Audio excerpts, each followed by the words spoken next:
Viewers welcome to Telugu job portal.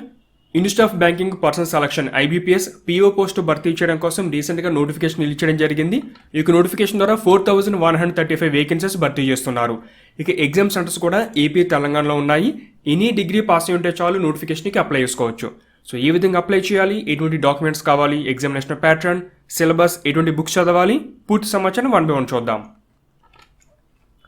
Present 2022-23 ఇయర్కి సంబంధించిన vacancies ఇవన్నీ కూడా బ్యాంక్ జాబ్స్ సంబంధించి ఎవరికైతే ఇంట్రెస్ట్ ఉంటుందో వాళ్ళందరూ కూడా ఒక ట్రై అయితే చేయండి. ఒక మంచి అవకాశం, చాలా వేకెన్సీ అయితే ఉన్నాయి. ప్రిలిమ్స్, మెయిన్స్, ఇంటర్వ్యూ 3 phase కింద ఈ సెలక్షన్ ప్రాసెస్ అనేది ఉంటుంది. టోటల్ 11 బ్యాంక్స్ పార్టిసిపేట్ చేస్తున్నాయి ఇందులో. ముందుగా ఇంపార్టెంట్ డేట్స్. ఈ నోటిఫికేషన్కి ఆన్లైన్ ద్వారా అప్లై చేయడానికి మరియు ఫీజు పే చేయడానికి November 10th వరకు సమయం ఉంది. Next pre examination training. జనరల్గా బ్యాంక్ సంబంధించి ప్రీ ఎగ్జామినేషన్ ట్రైనింగ్ అంటే ఎగ్జామినేషన్ ఏ విధంగా ఉంటుందో ఫ్రీ ట్రైనింగ్ ప్రొవైడ్ చేస్తారు కొన్ని కేటగిరీ వారికి. ప్రజెంట్ ఉన్న హెల్త్ సిచ్యువేషన్ వల్ల ట్రైనింగ్ ఉండవచ్చు లేదా లేకపోవచ్చు, అది ముందే చెప్పలేం. సో ఆన్లైన్ అప్లికేషన్ ఆప్షన్ అడిగితే కనుక మీకు ఖచ్చితంగా మీరు సెలెక్ట్ చేసుకొని ఇంట్రెస్ట్ ఉంటే కనుక. Prelims examination December 4th and 11th examination అయితే ఉంటుంది. వెంటనే రిజల్ట్ కూడా వచ్చేస్తుంది. తర్వాత మెయిన్స్ ఎగ్జామినేషన్ ఉంటుంది, అది డిసెంబర్ ఎండింగ్ అవ్వచ్చు లేదంటే జనవరిలో కానీ. తర్వాత ఫిబ్రవరిలో ఇంటర్వ్యూ ఉంటుంది. April 2022 కల్లా టోటల్ ప్రాసెస్ పూర్తవుతుంది. ఫైనల్ అంటే ప్రొవిజనల్ అలాట్మెంట్ కూడా మీకు ఇవ్వడం జరుగుతుంది. వేకెన్సీస్ టోటల్ 4135 వేకెన్సీస్ ఉన్నాయి. ఇందులో అన్రిజర్వ్డ్ కేటగిరీలో 1600 వేకెన్సీస్, ఓబీసీలో 1100 వేకెన్సీస్, ఎస్సీలో 679, ఎస్టీలో 350 వేకెన్సీస్ ఉన్నాయి. ఈడబ్ల్యూఎస్లో 404 ఉన్నాయి. ముఖ్యమైన విషయం ఏంటంటే 2 బ్యాంక్స్, ఇండియన్ బ్యాంక్ ఒకటి, పంజాబ్ నేషనల్ బ్యాంక్, వీళ్ళు ఇంకా రిపోర్ట్ చేయలేదు. ఎన్ఆర్ అంటే నాట్ రిపోర్టెడ్. సో ప్రతి ఒక్క కేటగిరీలో కూడా మనకి 100, 200, 50, 70, 80 ఈ విధంగా వేకెన్సీ ఉన్నాయి. ఇవి కూడా రిపోర్ట్ చేసిన తర్వాత ఇంకా వేకెన్సీ పెరిగే అవకాశం ఉంటుంది. సో మనకి రిక్రూట్మెంట్ ప్రాసెస్ ఇంకా జరుగుతూ ఉంటుంది, టైం అయితే ఉంది కాబట్టి ఈ లోపల వేకెన్సీ తెలిసే అవకాశం అయితే ఉంటుంది. సో వేకెన్సీ ఇంకా పెరుగుతాయి కాబట్టి ఆసక్తి ఉన్న వారందరూ కూడా అప్లై చేసుకోవచ్చు. ఏజ్ లిమిట్ ఇక్కడ మినిమం 20 ఇచ్చారు, మ్యాక్సిమం 30 వరకు ఇవ్వడం జరిగింది. ఇక 2 డేట్ ఆఫ్ బర్త్ ఇచ్చారు. సో వీటి మధ్యన మీ యొక్క ఏజ్ అనేది సరిపోతుందో లేదో చెక్ చేసుకోండి. దాంతోపాటుగా అప్రైజ్ లిమిట్ ఓబీసీ వారికి 3 years, ఎస్సీ ఎస్టీ వారికి 5 years, పర్సన్ విత్ డిజేబుల్డ్ ఉంటే వాళ్ళకు 10 years వరకు ఏజ్ రిలాక్షన్ అనేది అప్లై అవుతుంది. Next education qualification. గుర్తింపు పొందిన యూనివర్సిటీ నుంచి మీరు డిగ్రీ పాస్ అయి ఉంటే చాలు, అది ఏ సబ్జెక్ట్ అయినా పర్వాలేదు. November 10th కల్లా మీరు ఎడ్యుకేషన్ పూర్తి చేసి ఉండాలి. ఖచ్చితంగా మీ దగ్గర ఇన్ఫర్మేషన్ అయితే ఉండాలి, సర్టిఫికేట్. ఎందుకంటే ఆన్లైన్ అప్లికేషన్లో భాగంగా మీరు డిగ్రీ ఏం చదివారు, సబ్జెక్ట్స్ ఏంటి, పర్సంటేజ్ ఎంత, ఈ ఇన్ఫర్మేషన్ మొత్తం మీరు అప్లికేషన్లో ఎంటర్ చేయాల్సి ఉంటుంది. సో మీ దగ్గర మార్క్ షీట్ రెడీగా ఉండాలి. సో వారికి మాత్రమే ఎలిజిబిలిటీ ఉంది. Next exam centres. మీకు నోటిఫికేషన్ పేజ్ నెంబర్ 19 NX 2లో ఎగ్జామ్ సెంటర్ సంబంధించిన పూర్తి సమాచారం ఉంటుంది. ఏపీలో వైజాగ్, తిరుపతి, విజయవాడ ఇవే కాకుండా చాలా సెంటర్స్ అయితే ఉన్నాయి. విజయనగరం సెంటర్ కూడా ఇవ్వడం జరిగింది. చీరాల, చిత్తూరు, ఏలూరు, గుంటూరు, కడప, కాకినాడ, కర్నూలు, నెల్లూరు, ఒంగోలు, రాజమండ్రి, రాజమహేంద్రవరం, శ్రీకాకుళం ఇవన్నీ కూడా ప్రిలిమ్స్ సెంటర్స్. మెయిన్స్కి వచ్చేటప్పటికి గుంటూరు, కర్నూలు, విజయవాడ, విశాఖపట్నం ఈ 4 సెంటర్స్ మాత్రం ఇవ్వడం జరిగింది. ఇక తెలంగాణ సంబంధించి చూస్తే కనుక హైదరాబాద్, కరీంనగర్, ఖమ్మం, వరంగల్ ఇవన్నీ కూడా ప్రిలిమ్స్ సెంటర్స్. మెయిన్స్ యొక్క హైదరాబాద్లో మాత్రమే ఉంది. నెక్స్ట్ బుక్స్ ఏం చదవాలో చూద్దాం. చాలామంది సబ్స్క్రైబర్స్ మనకి ఏంటంటే ఇటువంటి బుక్స్ చదవాలి కింద అప్పుడప్పుడు కామెంట్ చేస్తూ ఉంటారు. సో వాళ్ళందరి కోసం బేసిక్ ఇన్ఫర్మేషన్ ఇది. ఆల్రెడీ చాలామంది కోచింగ్ తీసుకునే ఉంటారు, లేదా కొంతమంది కోచింగ్ ఆల్రెడీ ఆన్లైన్ లేదా ఆఫ్లైన్ తీసుకుంటూ ఉంటారు. వాళ్ళు కంటిన్యూ అయిపోండి. సమయం తక్కువగా ఉంది, ఇప్పటివరకు ఎటువంటి ప్రిపరేషన్ లేదు అనుకున్న వాళ్ళందరూ కూడా ఈ తక్కువ టైం ప్రిపేర్ అవ్వాలంటే అన్ని కలిపిన ఒక గైడెన్స్ బుక్ లాంటిది ఒకటి తీసుకోండి. దాంతోపాటుగా previous year sample papers practice చేస్తే బేసిక్ ఐడియా అనేది మీకు వస్తుందన్నమాట. ఎనీ బుక్ స్టాల్లో కామన్గా దొరికే బుక్ ఇది. డిఫరెంట్ ఆథర్స్ ఉంటారు. సో డిస్క్రిప్షన్లో లింక్ ఇస్తాను, మీకు ఇంట్రెస్ట్ ఉంటే తీసుకోవచ్చు. ముందుగా అన్ని కలిపిన చాప్టర్స్ అంటే యాప్ట్యూడ్ ఏ విధంగా ఉంటుంది. తర్వాత ఇందులోని మీకు ఇంగ్లీష్ లాంగ్వేజ్ ఉంటుంది, computer aptitude, general banking awareness అంటే మీకు జనరల్ ఉంటుంది, బ్యాంకింగ్ ఉంటుంది, ఎకనామిక్ అవేర్నెస్ కూడా ఉంటుంది. ముఖ్యంగా బ్యాంకింగ్ నోటిఫికేషన్ కాబట్టి దానికి సంబంధించిన క్వశ్చన్స్ ఎక్కువగా అడగడం జరుగుతుంది. దాంతోపాటు మీకు కొన్ని ఆన్లైన్ టెస్ట్ సంబంధించిన ఇన్ఫర్మేషన్ అయితే ఉంటుంది. సో 4 ఆన్లైన్ టెస్ట్ కూడా ఇస్తున్నారు బుక్ ద్వారా. ఇంట్రెస్ట్ ఉన్నవారు ఇది తీసుకోవచ్చు, లింక్ డిస్క్రిప్షన్లో ఉంది. దాంతోపాటు మీకు IBPS PO అంటే 2011 నుంచి 19 వరకు ప్రీవియస్ ఇయర్ సంబంధించిన పేపర్స్ 2011లో ఏ విధంగా ఉంది, 2012, 13, 14, 15 అప్ టు 19 వరకు ఉంది.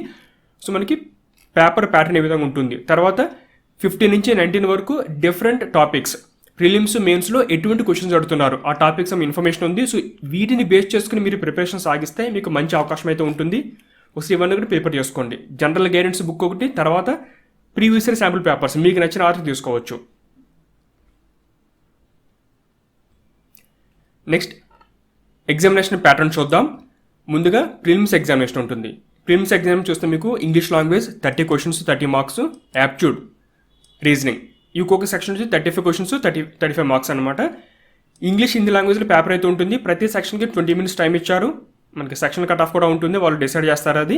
వన్స్ ఇది క్వాలిఫై అయిన తర్వాత మెయిన్స్కి పిలుస్తారు. మీకు సెలక్షన్ పోస్టింగ్ అనేది దేని ద్వారా వస్తుందంటే మెయిన్స్లో వచ్చిన మార్క్స్ ప్లస్ ఇంటర్వ్యూలో వచ్చిన మార్క్స్ ఇంపార్టెంట్. ప్రిలిమ్స్ అనేది క్వాలిఫైయింగ్ నేచర్ మాత్రమే, జస్ట్ క్యాండిడేట్స్ని షార్ట్ లిస్ట్ చేయడం కోసం. ఇక మెయిన్స్ మీకు రీజనింగ్ కంప్యూటర్ కలిపి 45 questions, general awareness economy banking awareness కలిపి 40 questions, English language 35, data analysis and interpretation 35 questions, total 155 questions 200 marks. తర్వాత మీకు ఇంగ్లీష్ లాంగ్వేజ్ ఉంటుంది, అది డిస్క్రిప్టివ్ సంబంధించింది, అంటే లెటర్ రైటింగ్ ఎస్సే రైటింగ్ రాయాల్సి ఉంటుంది. 2 క్వశ్చన్స్ 25 మార్క్స్.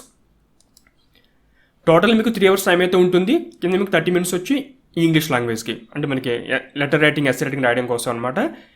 నెగిటివ్ మార్కింగ్ కూడా ఉంది, 0.25 మార్క్ కట్ చేస్తారు మీరు రాంగ్ పెడితే కనుక. అది ప్రిలిమ్స్ అవ్వచ్చు మెయిన్స్ అవ్వచ్చు, రెండింటి కూడా నెగిటివ్ మార్కింగ్ అయితే ఉంది. సో తర్వాత మీకు ఇందులో మంచి మార్క్స్ వచ్చిన తర్వాత మిమ్మల్ని షార్ట్ లిస్ట్ చేయడం జరుగుతుంది. నెక్స్ట్ ఇంటర్వ్యూ ఉంటుందన్నమాట. ముఖ్యంగా బ్యాంకింగ్ సంబంధించిన టాపిక్స్ ఎక్కువగా ప్రిపేర్ అవ్వాలి, బ్యాంకింగ్ సంబంధించిన నోటిఫికేషన్ కాబట్టి ఇది. తర్వాత ఫైనల్ మెరిట్ లిస్ట్ ఏ విధంగా ప్రిపేర్ చేస్తారంటే మెయిన్స్లో వచ్చిన ఎగ్జామినేషన్కి 80% వెయిటేజ్ ఉంటుంది, ఇంటర్వ్యూలో వచ్చిన మార్క్స్కి 20% వెయిటేజ్, టోటల్గా 100%. నెక్స్ట్ డాక్యుమెంట్స్ ఏం కావాలి మీకు పేజ్ నెంబర్ 9లోనే ఇంటర్వ్యూ సమయానికల్లా ఎటువంటి డాక్యుమెంట్స్ కావాలో ఇన్ఫర్మేషన్ అయితే ఉంది. ఒరిజినల్ డాక్యుమెంట్స్ ఉండాలి, plus self attested photo copies కూడా తీసుకెళ్ళాలి. ఇంటర్వ్యూ సంబంధించిన కాల్ లెటర్ ప్రింట్అవుట్ ఉండాలి, డేట్ ఆఫ్ బర్త్, తర్వాత మీ యొక్క mark sheets, ID proof, caste certificate, income asset certificate ఇవన్నీ కూడా రెడీ చేసి పెట్టుకుని ఎవరికైనా సర్టిఫికేట్ లేకపోతే రీసెంట్ ఎప్పుడు అప్లై చేయండి. నెక్స్ట్ ఫీజు ఏముంది. సో ఇందులో మీకు ఏంటంటే 2 కేటగిరీస్ ఉంటాయి. ఒకటి ఎస్సీ ఎస్టీ పీడబ్ల్యూబీడీ వీళ్ళకి 175 రూపీస్ ఫీజు అయితే ఉంది. మిగతా అందరికీ 850 రూపీస్ ఫీజు అయితే ఉంది. త్రూ ఆన్లైన్ ద్వారా పే చేయాలి. ఏ విధంగా అప్లై చేయాలి, ఇక్కడ మీకు ఫోటోగ్రాఫ్ కావాలి, signature, left thumb impression, next hand written declaration. అంటే ఇక్కడ ఏమైతే ఒక మెసేజ్ కనిపిస్తుందో బాక్స్లో దీన్ని మీరు ఒక పేపర్ మీద రాసి స్కాన్ చేసి ఆన్లైన్ అప్లోడ్ చేయవలసి ఉంటుంది. ఇక పేజ్ నెంబర్ 21 నోటిఫికేషన్లో ఎన్ఎక్స్ 3 అనే కాలంలో డాక్యుమెంట్స్ యొక్క సైజ్, అంటే ఫోటోగ్రాఫ్ ఏ కలర్లో ఉండాలి, వాటి యొక్క డైమెన్షన్స్ ఎంత సైజులో ఉండాలి, ఏ ఫార్మేట్లో ఉండాలి, signature, left thumb impression, hand written declaration వీటి సంబంధించిన ఇన్ఫర్మేషన్ ఉంటుంది. అసలు ఈ డాక్యుమెంట్స్ ఏ విధంగా ప్రిపేర్ చేసుకోవాలి మీకు క్లియర్ ఇన్ఫర్మేషన్ వీడియో నేను అప్లోడ్ చేయడం జరుగుతుంది. రీసెంట్ టైంలో చేస్తాను మళ్ళీ కొత్తగా, కొంచెం టైం అయితే పడుతుంది కానీ మ్యాక్సిమం తొందరగా చేయడం ట్రై చేస్తాను. చాలామంది డౌట్ అయితే ఉంది, అండ్ డిఫరెంట్ సాఫ్ట్వేర్స్ ఉన్నాయి, ఈజీగా ఏ విధంగా చేసుకోవచ్చు. లేదంటే మీరు బయటికి వెళ్ళిన తర్వాత అంటే ఆన్లైన్ అప్లికేషన్ సంబంధించి బయట చేస్తూ ఉంటారు కదా జెరాక్స్ షాప్స్ కానీ నెట్ క్యాఫ్ సెంటర్స్లో. సో వాళ్ళకి మీరు బేసిక్ ఇన్ఫర్మేషన్ ఇస్తే చాలు, ఇవి చూపించిన వాళ్ళు చేస్తారనమాట. రీసెంట్ డాక్యుమెంట్స్ యూజ్ చేసుకోవాల్సి ఉంటుంది, ఫోటోగ్రాఫ్ అన్ని కూడా ఓల్డ్ పెట్టద్దు. సో ఇది ఏ విధంగా చేయాలి, ఇది కూడా మీకు వీడియో అనేది సపరేట్ వీడియో అనేది అప్లోడ్ చేయడం జరుగుతుంది. ఇటువంటి బ్యాంకింగ్ నోటిఫికేషన్ కానీ మీరు ఆ ప్రాసెస్ ఫాలో అయితే ఈజీగా మీ యొక్క డాక్యుమెంట్స్ మీరు నోటిఫికేషన్ ఇచ్చిన సైజు ప్రకారం మీరు మాడిఫై చేసుకోవచ్చు. ఇది ఆన్లైన్ అప్లికేషన్ సంబంధించిన పోర్టల్. ఇక్కడే మీకు ఎప్పటివరకు అప్లై చేసుకోవచ్చు, తర్వాత ఫీజు సంబంధించిన ఇన్ఫర్మేషన్ మొత్తం ఉంటుంది. ఇక్కడే మీకు డాక్యుమెంట్స్ కింద వచ్చిన తర్వాత ఏ విధంగా అప్లై చేయాలి, ఎటువంటి గైడ్లైన్స్ ఫాలో అవ్వాలి, పూర్తి సమాచారం ఉంటుంది. ఫస్ట్ ఆన్లైన్లో అప్లై చేసే కంటే ముందే వీటిని చెక్ చేసుకుని అప్పుడు ఆన్లైన్ అప్లై చేయండి. ఆన్లైన్కి సంబంధించిన క్వశ్చన్స్, అంటే కొంతమంది డౌట్ వస్తూ ఉంటుంది, అప్లై చేస్తాం, సబ్మిట్ చేస్తాం, అప్లికేషన్ సరిగ్గా మనకి చూపించలేదు, లేకపోతే ఫీజు పే చేస్తే మధ్యలో ఆగిపోయింది, ఎటువంటి రిజిస్ట్రేషన్ నెంబర్ కానీ లేకపోతే అక్నాలజ్మెంట్ సంబంధించిన రిసిప్ట్ కానీ రాలేదు. సో అటువంటిప్పుడు ఏం చేయాలి, ఇటువంటి ఇన్ఫర్మేషన్ మొత్తం మీకు ఈ frequently asked questions online application సంబంధించిన డౌట్స్లు ఇచ్చారు, ఒకసారి చెక్ చేసుకోండి. తర్వాత ఇక్కడ క్లిక్ చేసి న్యూ రిజిస్ట్రేషన్ క్లిక్ చేయండి. ఇది 6 స్టెప్ ప్రాసెస్. ముందుగా మీ యొక్క ఫస్ట్ నేమ్, మీ యొక్క లాస్ట్ నేమ్, మిడిల్ నేమ్ ఇవన్నీ ఇవ్వండి. మొబైల్ నెంబర్, ఈమెయిల్ ఐడి ఇచ్చి సేవ్ అంటే బేసిక్ యూజర్ రిజిస్ట్రేషన్ పూర్తవుతుంది. అంటే మీకు రిజిస్ట్రేషన్ నెంబర్, పాస్వర్డ్ వస్తుంది, ఈమెయిల్ కూడా వస్తుంది, చెక్ చేసుకోండి. నెక్స్ట్ వచ్చే స్టెప్లో స్క్రీన్ పైన కూడా వస్తుంది, ఒక స్క్రీన్ షాట్ కాపీ తీసుకోండి, లేకపోతే ఒక విడిగా రాసుకోండి, విడిగా ఎక్కడ ఒక బుక్లో రాసుకోండి, మొబైల్ కూడా సేవ్ చేసుకోండి ఒక మెసేజ్ అనేది. ఫోటోగ్రాఫ్ సిగ్నేచర్ అప్లోడ్ చేయాలి. డీటెయిల్స్ అంటే మీ యొక్క కమ్యూనిటీ, మీ యొక్క address, education qualification details, examination యొక్క సెంటర్, ఇవన్నీ ఎంటర్ చేయాలి. మీరు ఏమైతే ఎంటర్ చేస్తారో వాటిని ప్రివ్యూ చేసుకుంటారు. Hand written declaration, left thumb impression upload చేయడం జరుగుతుంది. తర్వాత ఫైనల్గా పేమెంట్ చేస్తారు. ఇక్కడితో మీ అప్లికేషన్ పూర్తవుతుంది. తర్వాత మీరు లాగిన్ అయ్యి మీ యొక్క అప్లికేషన్ ఫీజు రిసిప్ట్ చాలా డౌన్లోడ్ చేసుకోవచ్చు.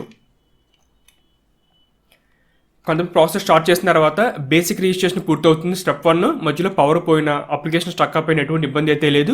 ఆ యొక్క యూజర్ నేమ్ పాస్వర్డ్ యూజ్ చేసుకుని మీరు తర్వాత లాగిన్ అయ్యి ఎప్పుడైనా చేసుకోవచ్చు వాళ్ళు మెన్షన్ చేసిన టైంలోగా. ఇది ఫ్రెండ్స్ ఐబీపీఎస్ పీఓ సంబంధించిన రీసెంట్ నోటిఫికేషన్ డీటెయిల్స్. మీకు ఏమైనా డౌట్ ఉంటే కింద కామెంట్ బాక్స్లో పోస్ట్ చేయండి. Latest job notification, online application process తెలుసుకోండి. ఛానల్ సబ్స్క్రైబ్ చేసుకోండి. డైలీ అప్డేట్స్ కోసం బెల్ బటన్ ప్రెస్ చేయండి. Thanks for watching.